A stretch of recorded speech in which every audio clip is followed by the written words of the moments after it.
Assalamualaikum. Jangan lupa like, comment, and subscribe. Bye.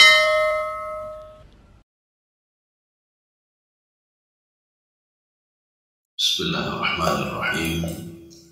Assalamualaikum warahmatullahi wabarakatuh. Alhamdulillahi rabbil alamin. Wassalatu wassalamu ala asyrafil anbiya'i wal mursalin wa ala alihi wa ashabihi ajma'in. Raditu billahi rabba wa bil islami dina wa bi Muhammadin nabiyya wa rasulah. Rabbi shrah li sadri wa yassir li amri wahlul 'uqdatam min lisani yafqahu qawli. Allahumma ja'al jam'ana hadha jam'an marhuma wa tafarruqana min ba'dihi tafarruqan ma'suma. Kaum muslimin dan muslimat sidang jamaah subuh yang dirahmati Allah, kita lanjutkan tafsir surah Al-Haqqah. Jadi sudah sampai ayat ke-14. A'udzu billahi minasyaitonir rajim. Bismillahirrahmanirrahim. Wa humilatil ardu wal jibalu fadukkata dakkata wahidah. Ya, coba diterjemahkan. Serah siapa boleh ya. Coba dibaca. Dan bumi serta gunung-gunung diangkat lalu dibenturkan dengan sekali benturan. Ini kapan ini? Apakah tiupan sangkakala yang pertama atau kedua? Kita sudah sepakat pada pertemuan yang lalu kalau ini adalah tiupan sangkakala yang kedua. Jadi walaupun ada berbeda penafsir, ada kelompok Imam Al-Baghawi, ada kelompok Imam Tantawi, beliau mengatakan ini tiupan sangkakala yang pertama. Tapi ini dibantah oleh penafsir yang lain. Kalau tadi cuma dua saja. Penafsir yang lain mengatakan ini adalah tiupan sangkakala yang kedua. Pertanyaannya, apakah tiupan sangkakala yang kedua gunung masih diangkat juga oleh Allah? Seperti yang kita sebutkan di sini, wa humilatil ardu. Gunung tidak ada lagi, sudah diangkat. Wal jibal, dan kemudian gunung-gunung juga kemudian diadu. Jadi ini begini, ketika manusia dibangkitkan di padang mahsyar, kata Ibnu Abbas, itu la tara fiha iwajan wala amta. Tidak ada lagi lembah, tidak ada lagi gunung. Mana gunungnya? Ya, wa humilatil ardu. Gunung sudah tidak ada lagi. Ya. Jadi ini bukan kejadian diangkatnya gunung, tidak. Gunung memang sudah tidak ada lagi. Kalau ada nanti manusia bertanya di padang mahsyar, mana gunung? Enggak ada lagi gunung. Ya, gunung enggak ada lagi. Bumi mana bumi? Bumi enggak ada lagi. Bumi sudah diganti dengan bumi dengan tanah yang lain, dengan bumi yang lain. Yauma tubaddalul ardu ghairal ardi was samawat. Bumi diganti dengan yang bukan bumi, kata Allah. Itulah padang mahsyar. Makanya hakikat padang mahsyar itu, kata Ibnu Abbas, annaha fiddatun bayda. Jadi tanahnya itu seperti perak, warna putih. Ya. Ini sama seperti gelas minuman penduduk surga. Gelas minuman penduduk surga min kawarir, kawarira min fiddah. Satu ada panjang, satu tidak panjang. Satu kawarira, satu lagi tidak panjang. Kawarira min fiddah, itu samanya. Kawarira min fiddah, tembus pandang. Tetapi apa tembus pandangnya itu dari perak. Bagaimana? Wallahu a'lamu bissawab. Jadi gelas minuman nanti itu dari kubun. Kubun itu gelas tidak ada tangkainya. Dia itu min kawarir. Karena kawarira, makna karena kawarira seperti, tapi dia bukan botol. Kawarir itu botol yang jernih. Ya, jadi kalau kita lihat zahiruhu wa batinuhu sama. Jadi zahir dan batinnya sama, artinya tembus pandang. Ini begitu juga. Wa humilatil ardu. Bumi tidak ada lagi. Baik katanya yang bumi mana rumput, tidak ada lagi rumput. Mana pohon kayu, tidak ada lagi pohon kayu. Ini yang diberikan gambaran oleh Allah Subhanahu wa taala. Yauma tubaddalul ardu. Maka kalau kita merujuk ke dalam ayat lain, kita tafsir Al-Qur'an dengan Al-Qur'an, Wa idzal ardu muddat wa alqat ma fiha wa takhallat wa adinat li rabbiha wa huqqat. Itu bumi itu ditarik oleh Allah Subhanahu wa taala. Wa adinat li rabbiha wa huqqat. Tidak boleh membantah kata Allah. Maka bumi tidak pernah membantah kepada Allah Subhanahu wa taala. Apapun yang Allah lakukan terhadap bumi itu. Termasuk wa idzal ardu muddat. Apa muddat? Basatat. Apa itu basatat? Adim itu artinya ditarik. Sehingga tidak ada lagi yang ada di dalam itu. Pohon kayu tidak ada lagi, gunung tidak ada lagi, lembah tidak ada lagi, semua tidak ada lagi. Semua sudah istiwa. Maka makna wa idzal ardu muddat, wa idzal ardu istawa. Ketika bumi itu sudah rata. Maka nanti bumi ini adalah bahagian daripada padang mahsyar yang begitu luas sekali. Kalau kita lihat bumi ini kan luas menurut kita. Ajak kena, ajak ke di hanapi-hapi. Jauh Eropa, Singapura, hanapi-hapi. Tidak pernah habis. Tapi ketika di padang mahsyar, ini bumi ini bahagian daripada padang mahsyar. Mana dalilnya? Ketika aku menggantikan yauma tubaddalul ardu ghairal ardi was samawat. Langit juga nanti saya gantikan kata Allah. Wa adina li rabbiha wa huqqat. Bumi tidak boleh membantah. Jadi makna wa adina li rabbiha wa huqqat wa ta'at. Dia akan taat kepada Allah Subhanahu wa taala. Bumi itu apapun yang dilakukan oleh Allah. Ya. Ini makna wa humilatil ardu. Wajibah gunung tidak ada lagi ketika manusia dibangkitkan di padang mahsyar. Berarti ini adalah tiupan sangkakala yang kedua, bukan yang pertama. Jadi kalau yang pertama itu yang ada dihancurkan oleh Allah. Yang kedua memang tidak ada apa-apa lagi. Pertanyaannya, kenapa tidak ada apa-apa lagi? Wa humilatil ardu. Humilat artinya rufi'at. Karena sudah diangkat, ya enggak ada lagi. Wal jibal, gunung juga enggak ada lagi. Fatuk kata wahidah. Saya adu kata Allah. Ya, artinya apa? Begitu hancurnya tiupan sangkakala yang pertama dulu. Membuat semuanya hancur. Kaum muslimin sedang jemaah yang dirahmati Allah. Kalau dukata itu wahyu. Kalau ratakan fafataknahuma, saya tarik kembali kata Allah. Ya, itu kalau fafataknahuma. Sehingga di dalam Al-Quran Allah menantang para ilmuwan yang katanya ilmunya tinggi sekali. Ya, coba kata Allah Subhanahu wa taala. Coba lihat. Anas samawat wal ard kanata ratakan. Dulu langit dan bumi menyatu. Coba, mana ilmu pengetahuanmu kata Allah? Bisa enggak membongkar ini kata Allah? Ratakan fafataknahuma. Saya pisahkan kembali langit dan bumi itu. Ya, jadi artinya Allah Subhanahu wa taala menantang ilmuwan-ilmuwan itu. Walaupun nanti sudah didapatkan teori-teorinya, tetap juga mereka tidak beriman kepada Allah Subhanahu wa taala. Walaupun sebagian penafsir mengatakan, langit itu dulu satu, tidak ada langit ketujuh. Karena taratakan dulu menyatu, fafataknahuma. Kemudian terbagi menjadi langit satu sampai langit ketujuh. Tanah begitu juga. Bumi ini begitu juga. Jadi dulu satu, kemudian menyebar dan banyak. Bukan buminya yang banyak. Artinya apa? Ada dataran-dataran yang seperti bumi. Ada tanah, ada air. Atau ada tanah saja, tidak ada air. Ada kehidupan seperti bumi. Kaum muslimin sedang jemaah yang dirahmati Allah. Ini makna faduk kata. Ada kalanya duk kata itu diadu. Ya seperti terjemahan. Ada kalanya duk kata kusirat. Apa makna kusirat? Saya hancurkan dia. Idza syamsu kuwirat. Apabila matahari itu saya robek. Ada satu lagi ayat wa idza sama'u insyaqqat. Apabila langit itu nanti saya robek kata Allah. Insyaqqat itu makna insadaat, retak. Ya. Oke. Ya, nanti insyaqqat ada pada ayat selanjutnya nanti. Ya, nanti kita jelaskan. Sekarang kita lanjut ini. Ini makna faduk kata dan kata wahidah. Kalau kita melihat di dalam tafsir Al-Wasit, Syekh Tantawi mengatakan fasarat hubar. Jadi beliau mengatakan yang hancur dulu mana sudah. Gunung ketika tiupan sangkakala yang pertama kan sudah hancur. Kemudian ada semua sudah dihancurkan oleh Allah. Menjadi apa? Fasarat hubaran. Menjadi hubar. Hubar itu debu-debu. Ya, itulah yang nanti di padang mahsyar hana tepu-tepule. Yang ada apa? Itulah seperti debu-debu itu. Ini kalau versi perspektif Imam Tantawi dalam tafsir Al-Wasit. Jadi sudah dihancurkan. Dukata ada kata wahidah fasarat hubaran.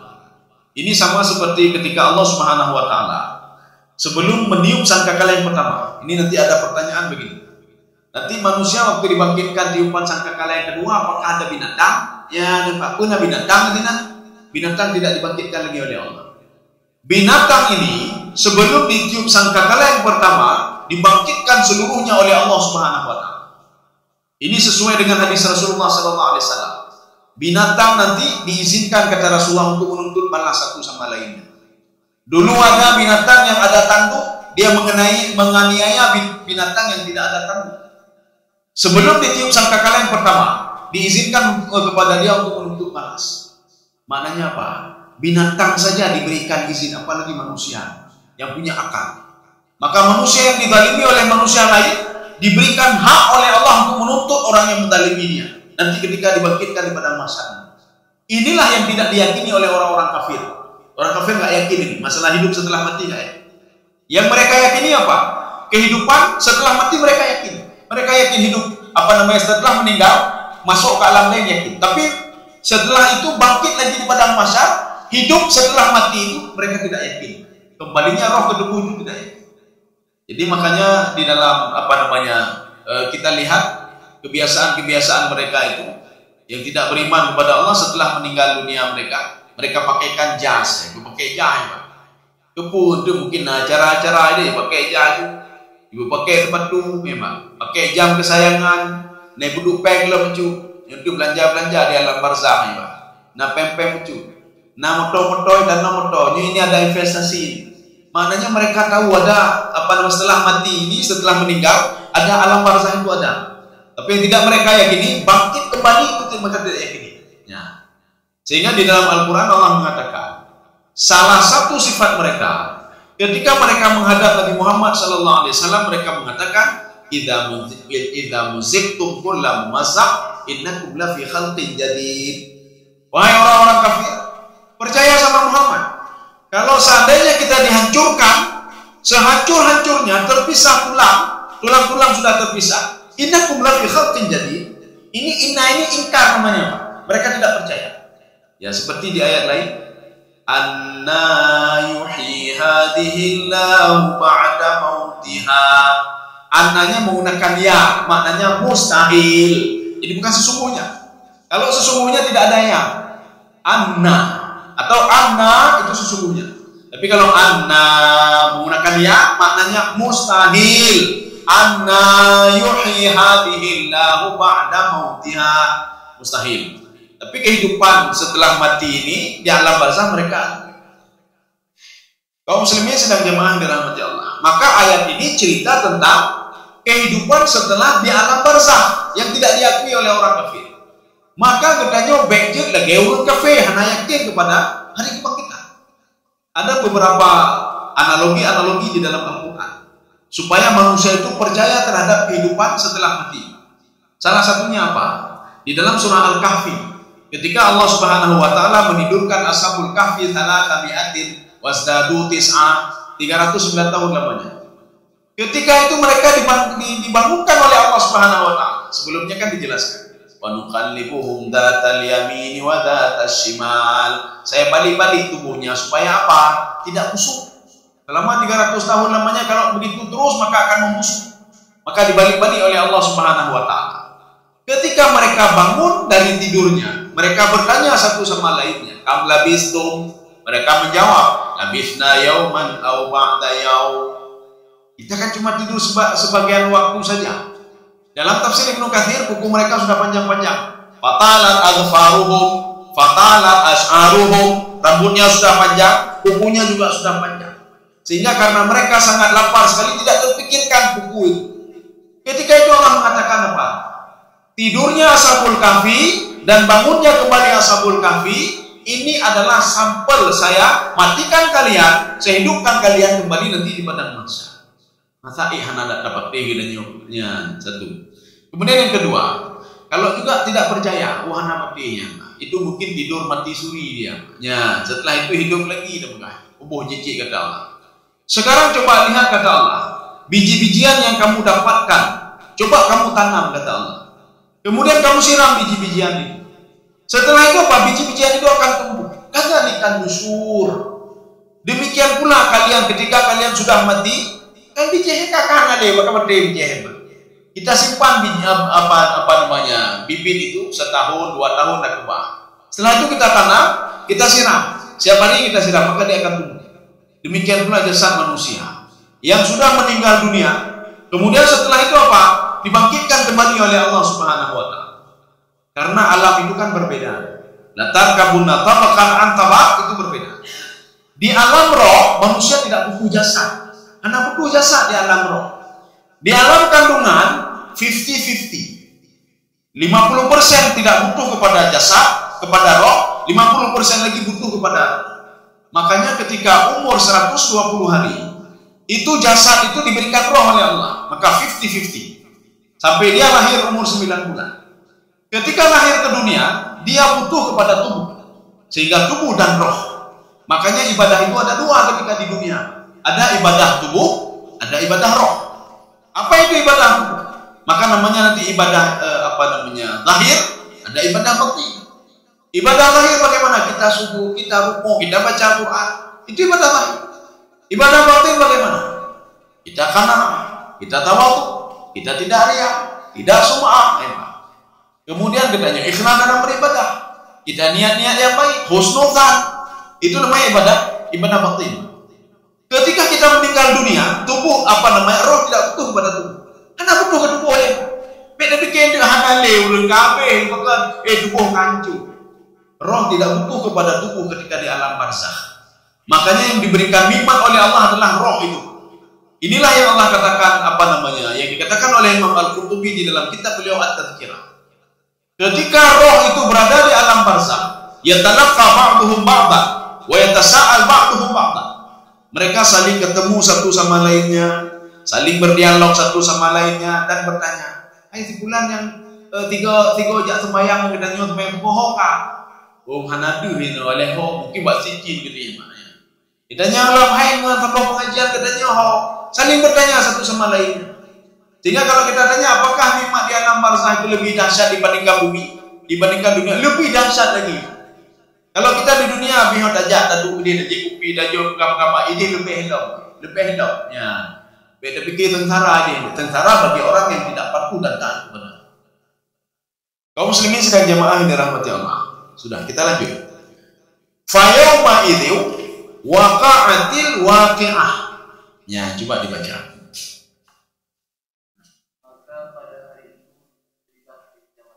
Kalau kita perhatikan kalimat ini baik-baik, maka tidak masuk akal. Maka mana tidak masuk akal? Ini menggunakan kalimat past tense. Fa idza fa yauma idzi waqa'atil waqi'ah. Bagaimana kita jawabnya?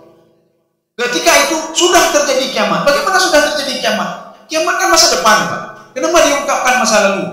Ini namanya di dalam kaidah usul tafsir wa qawaiduhu. Setiap pengungkapan masa depan tetapi dikemas dalam bentuk past tense, itu maksudnya apa? Liwuqu'i litahqiqil wuqu' namanya. Untuk menguatkan kalau kiamat itu betul-betul ada, maka harus dikemas dalam bentuk past tense, tidak boleh present. Ya, Pak. Maka nanti contoh lain. Ketika manusia ini berbuat kebajikan, berbuat kebaikan, dia patuh dan taat kepada Allah, uiddat, dia akan dipersiapkan kepada dia sorga-sorga, uiddat lil muttaqin. Sorga akan dipersiapkan. Kok dipersiapkan? Sorga kan masa depan, Pak. Masa depan. Ini Allah ingin menciptakan begini. Kalian itu sebelum kalian diciptakan sorga neraka sudah ada. Ya, Pak. Sorga neraka sudah. Ini untuk menguatkan. Jangan kita bingung dan bimbang. Hai lo beribadah surga benar ini ke apa? Hai anak boleh pikir masa depan. Kayak sudah masa lalu sudah diinginkan surga itu sudah ada. Ini maknanya litahqiqil wuqu' namanya. Penggunaan kalimat past tense untuk present itu maknanya litahqiqil wuqu'. Kalau dalam bahasa Arab penggunaan kalimat madhi itu past tense kalau bahasa Inggris. Untuk mudhari itu namanya litahqiq al-wuqu'. Kejadian itu akan benar-benar terjadi, bukan sembarangan.